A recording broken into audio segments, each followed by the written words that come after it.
Welcome to vibe with அது. இன்னைக்கு நம்ம பார்க்க போகிறது ஆலு பைட்ஸ். இது உருளைக்கிழங்கு இருந்தால் போதும், கொஞ்சம் அரிசி மாவு, மற்றபடி வீட்டில் இருக்கிற பொருளை வச்சுட்டு இதை ஸ்நாக்ஸை பண்ணிடலாம். குழந்தைங்க ஸ்கூல் விட்டு வந்தாங்கன்னா பண்ணி கொடுத்தா சாப்பிட்றலாம், ஈஸியாக செய்யலாம். நான் எப்படி செய்யணும்னு செஞ்சு காட்டுறேன். ஃபஸ்ட்டு ஒரு மீடியம் சைஸ் 4 உருளைக்கிழங்கை நல்லா வேக வச்சு தோல் உரித்து வச்சுருக்கேன். இதை நம்ம நல்லா மேஷ் பண்ணிக்கலாம்.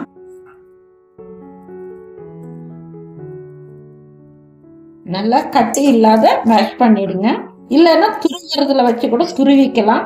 உங்களுக்கு எது சௌரியமோ அப்படி பண்ணிக்கோங்க. நான் நல்லா மேஷ் பண்ணி பிசைஞ்சிட்றேன். உருளைக்கிழங்க நல்லா மசிச்சுக்கிட்டேன். கட்டி இல்லாத நல்ல குழைய மசிச்சு வச்சிருக்கேன். இதுக்கு இப்போ நம்ம கொத்தமல்லி தழை சேர்த்துக்கலாம். கொஞ்சம் பெப்பர் பவுடர், கொஞ்சம் பொடியா நறுக்கின பூண்டு, கொஞ்சம் சில்லி, பச்சை மிளகாயை பொடியாக கட் பண்ணி வச்சுருக்கேன். பச்சை மிளகாய் சேர்த்துக்கிறேன். ஒரு 1/2 டீஸ்பூன் சில்லி ஃப்ளாக்ஸ். சில்லி ஃப்ளாக்ஸ்னு காஞ்ச மிளகாயை கொஞ்சம் வறுத்துட்டு பொடி பண்ணி வச்சது. சில்லி ஃப்ளாக்ஸ் வீட்டில் செஞ்சது. சில்லி ஃப்ளாக்ஸ் கொஞ்சம் சேர்த்துக்கலாம். இதுக்கு இந்த டிஷ்ஷுக்கு தேவையான அளவு உப்பு சேர்த்துக்கலாம். இதுக்கு தேவையான அளவு உப்பு.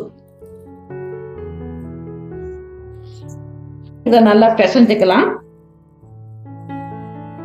பாருங்க, ஒரு 1/4 டீஸ்பூன் மஞ்சள் பொடி போட்டுக்கலாம். சும்மா ஒரு சிட்டிகை மஞ்சள் பொடி, ஒரு கலருக்காக போட்டிருக்கோம். மஞ்சள் பொடி போட்டிருக்கோம்.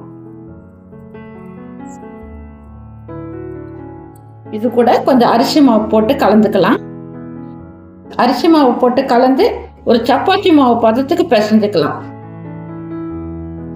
கொஞ்சம் கொஞ்சமாக போட்டு பார்க்கலாம். எவ்வளவு தேவையோ பார்த்து போட்டுக்கலாம். சப்பாத்தி மாவு மாதிரி வரணும். அதுக்கு எவ்வளோ தேவையோ அந்த அளவு அரிசி மாவு போட்டுக்கலாம்.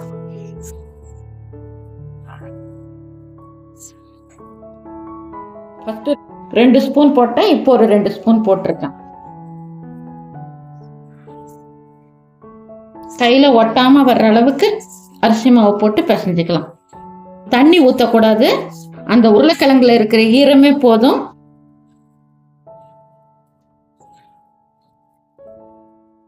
இன்னும் 1 ஸ்பூன் போட்டுக்கலாம். கொஞ்சம் ஒட்டுற மாதிரி இருக்கு கைக்கு. மொத்தம் ஒரு 5 ஸ்பூன் போட்டிருக்கேன். 5 ஸ்பூன் அரிசி மாவா இருக்கு. பாருங்க, சப்பாத்தி மாவு பிசைஞ்ச பதத்துக்கு ஒட்டாத மாதிரி பிசைஞ்சு வச்சிருக்கேன். பாருங்க, நல்லா கெட்டியா சப்பாத்தி மாவு பதத்துக்கு பிசைஞ்சு வச்சிருக்கேன். இது இன்னும் எப்படி பண்ணணும்னு பார்க்கலாம். இப்படி கொஞ்சம் அரிசி மாவை தூவிக்கலாம். இதை பாதி மாவு எடுத்து நல்லா உருட்டி இப்படி கல்லில் வச்சுக்கோங்க. இதை நம்ம மாவு சப்பாத்தி மாவு மாதிரி கொஞ்சம் தடியாக திரட்டணும்.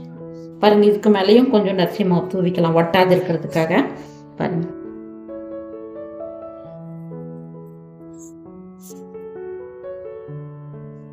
இந்த அளவு திரட்டிக்கலாம். இந்த ஓரங்களை எல்லாம் சரி பண்ணிக்கோங்க. ஒரே மாதிரி திரட்டிக்கலாம்.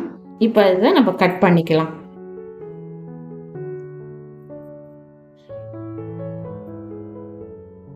பாருங்க, இந்த ஓரங்களை எல்லாம் கட் பண்ணி எடுத்துட்டு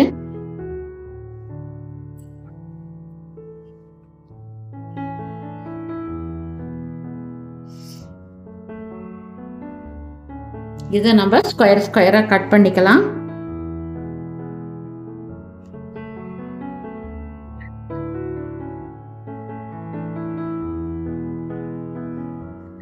பாருங்க, சப்பாத்தி மாவு மாதிரி திரட்டி இந்த தடிக்கு அதை கட் பண்ணி வச்சிருக்கேன். பார்த்தீங்களா, இந்த அளவுக்கு கட் பண்ணி வச்சிருக்கோம். அது மொத்த மாவையும் கட் பண்ணிட்டு வந்துடுறேன், பொரிக்கலாம். பாருங்க, எண்ணெய் வச்சிருக்கேன். எண்ணெய் சூடாயிடுச்சு. இதை நம்ம பொரிச்சு எடுப்போம்.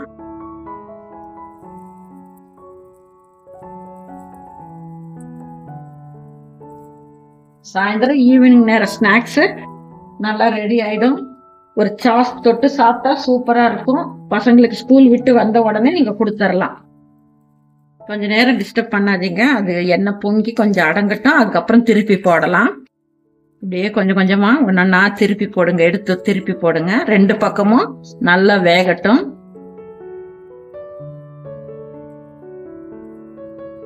Easy snacks. பசங்களுக்கெல்லாம் உருளைக்கிழங்குல எது பண்ணி கொடுத்தாலும் பசங்க சாப்பிட்ருவாங்க.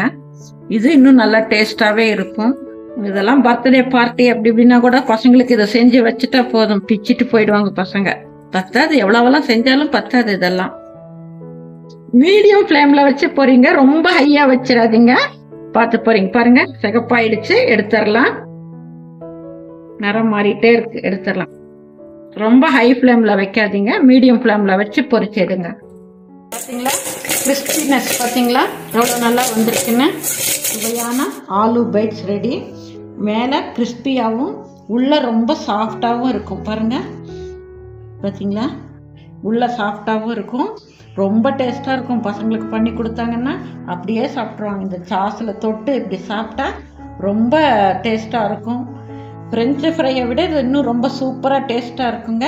நீங்கள் வீட்டில் செஞ்சு பாருங்கள். ரெசிபி உங்களுக்கு பிடிச்சிருந்தா சப்ஸ்கிரைப் பண்ணுங்கள், லைக் பண்ணுங்கள், கமெண்ட் பண்ணுங்கள்.